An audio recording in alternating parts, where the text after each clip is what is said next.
Friends, Ram net GRF channel में आपका स्वागत है। आप सब कैसे हैं? उम्मीद करती हूँ सब अच्छे होंगे और अपनी पढ़ाई अच्छी तरीके से कर रहे होंगे। तो ये जो कहानी है जो हमारे एनटीए यूजीसी नेट में भी लगी हुई है और सेम सिलेबस ही हमारा एचपीएससी हरियाणा असिस्टेंट प्रोफेसर का भी है।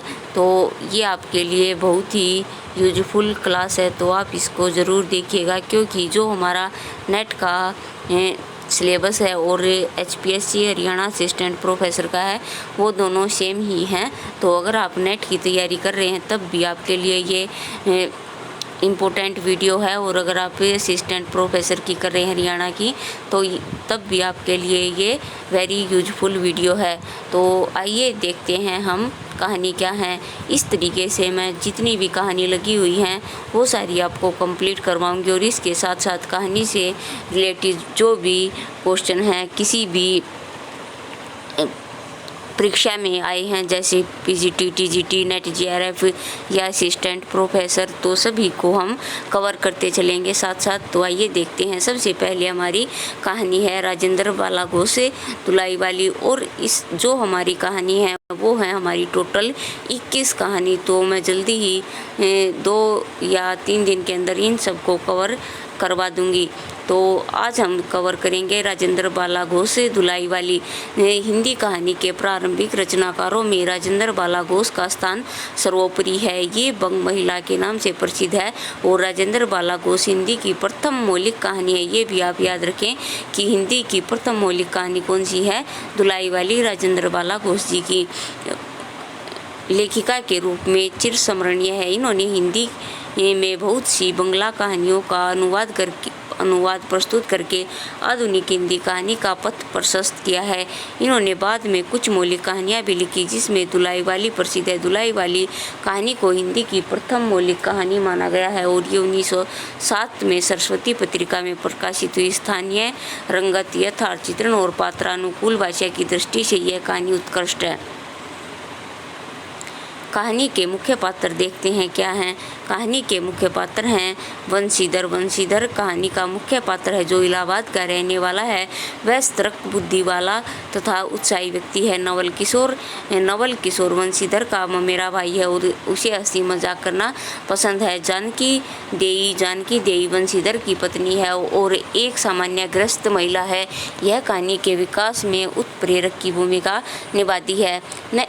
आगे है नवल किशोर की पत्नी वंशीधर की सास, साला, साली, केवाला, रेल के यात्री अन्य पात्र हैं जो कथा के प्रसंगवश आते हैं तथा अपनी सक्रिय उपस्थिति से कथा को रोचक और जीवंत बनाते हैं। तो ये तो हैं इनके पात्र, और ये जो आप पात्र है ज़रूर याद रखें। आगे कहानी की समीक्षा देखते हैं क्या है। धुलाई वाली कहानी की समीक्षा। धुलाई वाली कहानी मनोरंजन प्रधान कहानी है। इस कहानी का प्रारंभ काशी से होता था, अंत इलाहाबाद तक की यात्रा पर होता है। जो भी कहानी या नाटक या कविता में हम जो भी पढ़ते हैं तो किस जगह का जिक्र किया गया है ये भी आप ज़रूर याद रखें। तो इसमें काशी से इलाहाबाद तक की यात्रा का वर्णन किया गया है। कहानी में नायक वंशीधर मुगल सराय से लेकर इलाहाबाद तक जाने वाली गाड़ी में अपने मित्र नवल किशोर के साथ को खोजता है, किंतु वह कहीं नहीं मिलता। अंत में एक बूढ़ी औरत का वेश धारण करने वाले नवल किशोर जब अपने मुंह से धुलाई हटाकर अपना चेहरा दिखाता है तो वहाँ भेद प्रकट होता है।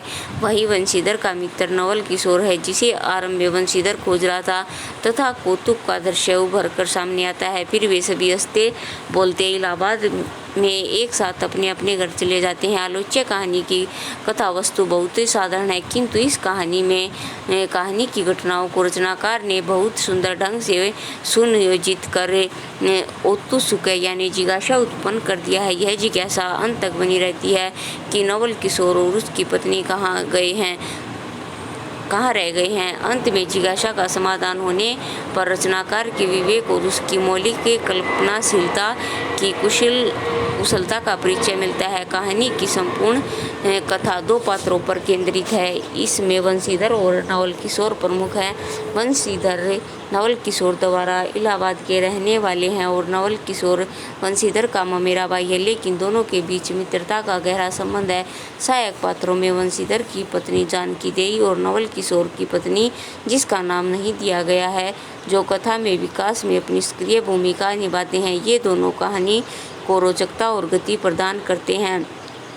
कहानी में जिन घटनाओं और परिस्थितियों का मानसिकता का चित्रण हुआ है वह तत्कालीन समाज के आसपास की है, जैसे रेलवे स्टेशन, तार, इक्का, घोड़ा गाड़ी, खोमचे वाला इत्यादि प्रसंग कथा की विश्वसनीयता को बढ़ाते हैं। इस कहानी में काशी के लोगों की दिनचर्या तथा रेल में बैठे यात्रियों का सजीव चित्रण हुआ है। यह कहानी एक मनोरंजन कहानी है। इसका घटनाक्रम भी इसी उद्देश्य के आसपास घूमता रहता है। इस प्रकार धुलाई वाली कहानी में लेखिका ने मनोरंजन हेतु हास्य की सृष्टि की है।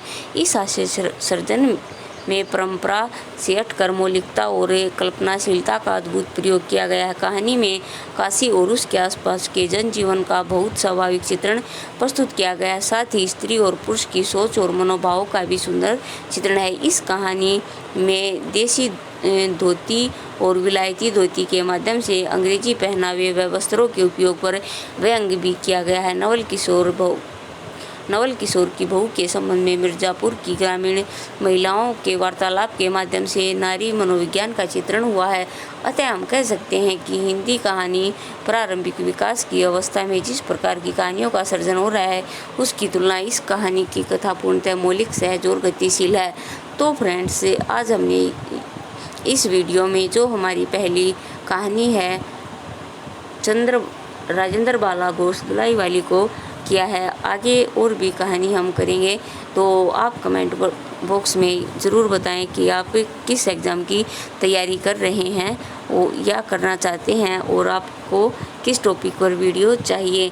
ये जो नेट TRF और HPSC का है, ये तो मैं कंप्लीट करवाऊंगी ही, और आपको किसी टॉपिक पर कोई प्रॉब्लम है तो वो भी आप कमेंट में ज़रूर बताएं। तो आज के लिए इस वीडियो में इतना ही। वीडियो पसंद आए तो इसे लाइक करें, चैनल को सब्सक्राइब करें और इसे ज़्यादा से ज़्यादा शेयर करें। Thank you.